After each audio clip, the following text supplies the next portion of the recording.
नमस्कार, एक बार फिर से मैं आप सभी के सामने उपस्थित हूँ बेहद महत्वपूर्ण टॉपिक के साथ। और आज हम बात करने वाले हैं स्वदेशी रूप से विकसित की गई पहली एंटीबायोटिक दवा के बारे में। और इसको विकसित करने में 14 वर्षों का समय लगा है। 14 वर्ष प्लस 500 करोड़ रुपए यहाँ पर खर्च हुए हैं सिर्फ इस एक दवा को स्वदेशी रूप से डेवलप करने में। और 14 साल लग गए हमें इसे विकसित करने में, लेकिन ये बहुत बड़ी उपलब्धि है जो भारत ने हासिल करी है। और ये पहली दवा हो जाती है, इस वजह से और भी ज्यादा इंपॉर्टेंट हो जाती है।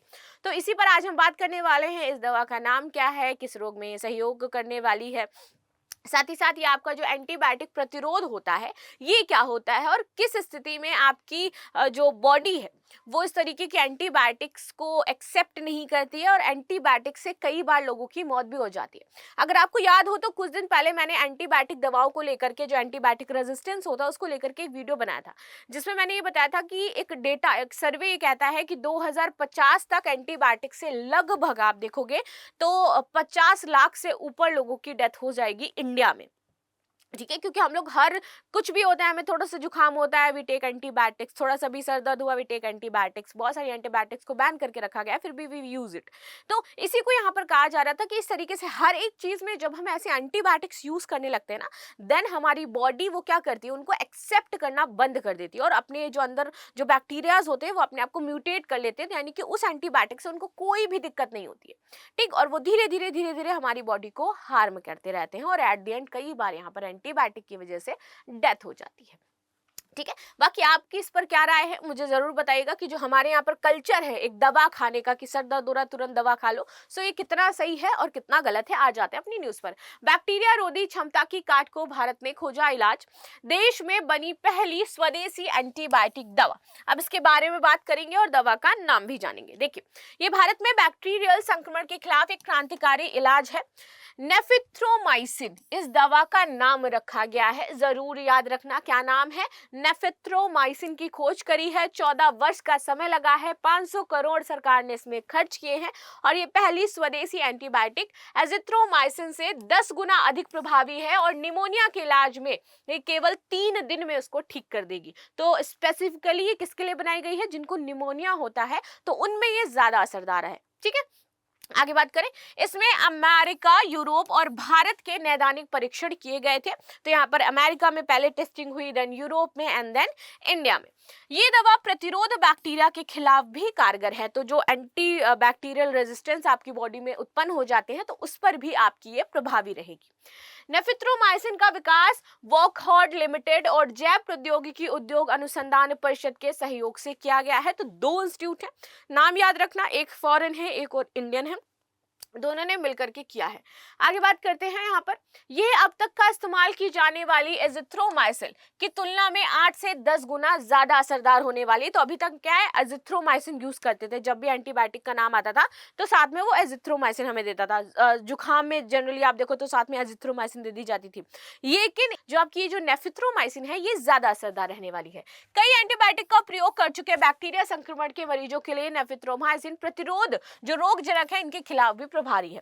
शुरुआती 3 ट्रायल इसके सफल हो चुके हैं, जिसमें भारत, अमेरिका और यूरोप के मल्टी ड्रग रेजिस्टेंस मरीजों को शामिल किया गया था। तो 3 जगहों पर, सिर्फ इंडिया में नहीं, हर जगह पर इसको देखा गया। यानी कि अब देखो एक इंपॉर्टेंट चीज क्या होगी कि इंडिया अपना मेडिकल बाजार भी डेवलप कर लेगा और ये हमारी इकोनॉमी में हेल्प करेगा। यानी कि अब हम इसको अमेरिका में, यूरोप में सेल करेंगे, जिससे इंडिया में मैन्युफैक्चरिंग तो हम इसकी कर ही रहे हैं। तो ये एक और हमारी इकोनॉमी को बूस्ट करने का एक पिलर हमारे लिए खड़ा हो जाएगा और मेडिसिन वाला जो सेक्टर है वो हमारे लिए बहुत ज्यादा प्रभावी यहाँ पर देखने को मिलेगा। ठीक है, चलो आगे बात करते हैं। इसमें 97% तक संतोषजनक परिणाम जो है वो देखने को मिले हैं। जीएसवीएम मेडिकल कॉलेज के माइक्रोबायोलॉजी विभाग के प्रोफेसर विकास मिश्रा के अनुसार निमोनिया के कारण बड़ी संख्या में बच्चे और बुजुर्ग दम तोड़ देते थे। निमोनिया, टीबी और यूटीआई जैसे आम संक्रमण का इलाज करना भी मुश्किल हो जा रहा था। अभी तक ऐसे इनका इलाज एंटीबायोटिक से ही किया जाता था। यानी कि स्पेसिफिकली यदि बात करूं तो इनके लिए कोई दवा थी तो नहीं, जस्ट एंटीबायोटिक दिया जाता था और एंटीबायोटिक दे करके इनका इलाज किया जाता था। आपने देखा होगा टीबी एक टाइम पर इतना ज्यादा हो गया था कि लोगों की टीबी से डेथ हो रही थी। इसके बाद सरकार ने टीबी मुक्त भारत अभियान चलाया, देन जाकर के अब टीबी के केसेस कम हमें देखने को मिलते हैं। निमोनिया के केसेस एक टाइम पर बहुत आते थे। तो इन सभी के लिए क्या है, हमारे पास सिर्फ एक इलाज है, एंटीबायोटिक। लेकिन अब हम स्पेसिफिक इलाज भी इनके लिए लेकर के आए हैं। ठीक, आगे बात करते हैं। अब मरीजों पर दवा असर नहीं कर रही है, इसका कारण क्या है? यही मैंने आपको शुरुआत में बताया था कि जब हम बहुत ज्यादा हर एक छोटी बड़ी बीमारी में सेम एंटीबायोटिक यूज करते हैं तो हमारी बॉडी उसकी हैबिचुअल हो जाती है, सिंपली अगर हम ये कहें तो। ठीक, तो वो हमारे ऊपर असर करेगी ही नहीं। एंटीबायोटिक से अधिक डोज लेने से आम मरीजों में दवा असर नहीं कर रही है। ऐसे में नेफ्रिथ्रोमाइसिन निमोनिया के गंभीर मरीजों को राहत पहुंचाती है। ये दवा प्रतिरोधी बैक्टीरिया के खिलाफ भारत में विकसित पहली एंटीबायोटिक दवा है और इसे 3 दिनों तक दिन में एक बार देकर के निमोनिया पर आप काबू पा सकते हो।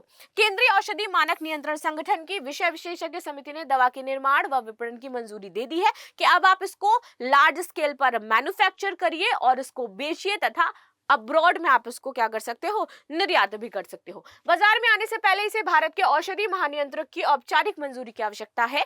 जैसे ही इनकी मंजूरी मिलेगी आपको ये मार्केट में दिख जाएगी।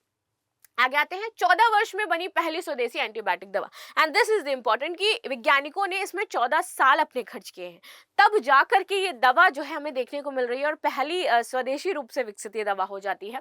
भारत में दवा के अंतिम चरण के परीक्षणों से पहले इसे अमेरिका और यूरोप देशों में परीक्षण किया गया। उनके मुताबिक स्ट्रेप्टोकोकस न्यूमोनिया के पीछे सबसे आम जीव है जो निमोनिया के 33% मामलों के लिए जिम्मेदार होता है और इसी वजह से आपका निमोनिया होता है। इसके बाद क्लेबिसिएला निमोनिया 23%, स्टेफिलोकोकस आरियस 10%, माइकोप्लाज्मा निमोनिया और लीजियोलेनुलो निमोनिया 7% के मामले आपको देखने को मिलते हैं। और ये जितने भी टाइप के यहाँ पर निमोनिया आपके लिखे गए हैं इन सभी में आपकी ये नेफ्रिथ्रोमाइसिन काम करने वाली है। ठीक है, दवा के फायदे क्या है? क्योंकि ये 10 गुना ज्यादा असरदार है, 8 गुना ज्यादा वक्त तक फेफड़ों में आपके रहती है, 3 दिन में ही ये रोजाना एक गोली खाने से आपको आराम दे देगी। एंटीबायोटिक के दुरुपयोग का जोखिम आपका कम कर देती है, इलाज को छोटा, आसान और असरदार बनाएगी, मरीजों को सुरक्षित व कम दुष्प्रभावी जो चीजें उनका सामना करना पड़ेगा तथा अस्पतालों में लंबे वक्त तक नहीं रुकना पड़ेगा। बात करते हैं MMR, ये जो आपका बैक्टीरियल रेजिस्टेंस होता है, आखिर ये क्या होता है? देखिए, AMR तब होता है जब बैक्टीरिया, वायरस, परजीवी, कवक जैसे जो सूक्ष्म जीव हैं ये रोगाणुरोधी उपचारों के प्रति अपना प्रतिरोध हो जाते हैं और उनके प्रति वे पहले संवेदनशील थे। ठीक है, तो यानी कि अपने आप को उसके अकॉर्डिंग म्यूटेट कर लेते हैं, तो उनको उस दवा से कोई हानि नहीं पहुंचती और हमारी बॉडी के अंदर वो डेवलप होते रहते हैं। जितने अधिक सूक्ष्मजीवी एंटीबायोटिक्स जैसे कि फार्मास्यूटिकल्स के संपर्क में आते हैं उतने ही अधिक संभावना है कि वे उनके क्या हो जाएंगे, अनुकूल हो जाएंगे, यानी कि जितना ज्यादा हम दवाई खाएंगे उतना ज्यादा ये अनुकूल होते जाएंगे।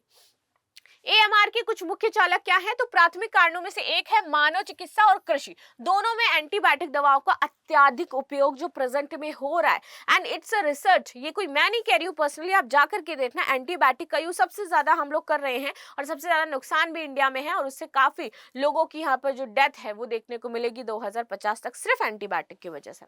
ठीक, कई मामलों में एंटीबायोटिक्स तब निर्धारित किए जाते हैं जब उनकी आवश्यकता नहीं होती है या उसको सही तरीके से उपयोग नहीं किया जाता है, और हर एंटीबायोटिक का यूज करने का एक सही तरीका है, लेकिन हम बिना डॉक्टर के परामर्श के जाएंगे और लेकर के आ जाएंगे और इसको खा लेंगे, विच इज नॉट गुड।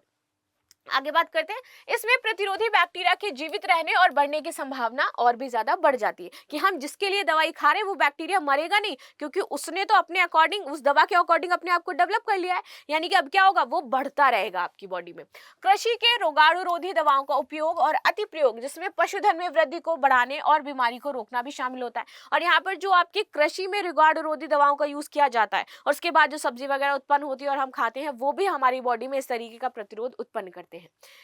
ये भी आपका AMR के विकास और प्रसार में प्रमुख योगदान करता रहता है। फार्मास्यूटिकल्स, कृषि और स्वास्थ्य सेवा क्षेत्रों में नगर पालिका अपशिष्ट से होने वाला प्रदूषण भी आपके AMR को बढ़ावा देता है। ठीक है, तो ये था जो हमने डिस्कस किया, जो आपका बैक्टीरियल रेजिस्टेंस है ये क्यों हो रहा है, क्यों हमारी बॉडी में ऐसी चीजें होती है और सरकार ने इसके लिए क्या प्रयास किए हैं और कौन सी पहली दवा भारत के द्वारा यहाँ पर विकसित कर ली गई है। सो ये थी न्यूज जो हमने डिस्कस करी। बाकी आपकी क्या राय है मुझे अवश्य बताइएगा कमेंट बॉक्स में। मिलते हैं नेक्स्ट क्लास में, तब तक के लिए धन्यवाद। लाइक शेयर सब्सक्राइब करना बिल्कुल भी ना भूलें, and thank you so much.